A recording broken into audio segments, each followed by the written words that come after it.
السلام علیکم۔ آزادی کی اصل حقیقت۔ اسلام ہمیں بتاتا ہے کہ انسان کی اصل آزادی یہ ہے کہ وہ اللہ کا بندہ بنے اور غیر اللہ کی بندگی سے نکل آئے، غیر اللہ کی غلامی سے نکل آئے۔ چنانچہ سورۃ الانعام آیت نمبر 125 میں ارشاد باری تعالیٰ ہے، بسم اللہ الرحمن الرحیم، فمن یرد اللہ ان یہدیہ یشرح صدرہ للاسلام۔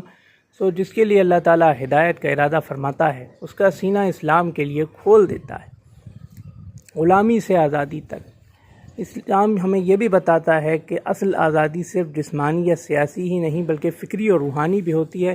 چنانچہ صحیح بخاری حدیث نمبر 2887 میں حضور اکرم صلی اللہ علیہ وآلہ وسلم کا ارشاد علی شان ہے، تعس عبد الدینار تعس عبد الدرہم، یعنی جو درہم و دینار کا بندہ بنا وہ تباہ ہو گیا، وہ ہلاک ہو گیا۔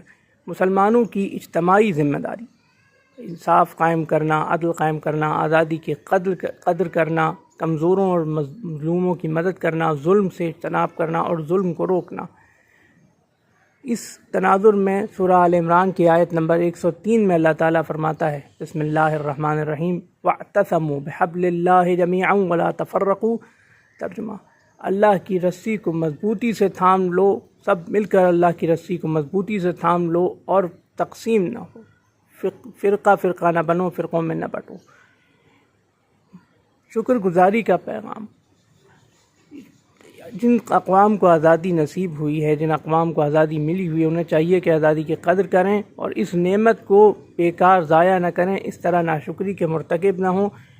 سورہ ابراہیم میں آیت نمبر 7 میں اللہ تعالیٰ فرماتا ہے، بسم اللہ الرحمن الرحیم، لَإِن شَكَرْتُمْ لَأَزِيدَنَّكُمْ، اگر تم شکر کرو گے تو میں نعمت میں اضافہ کروں گا۔ اللہ حافظ۔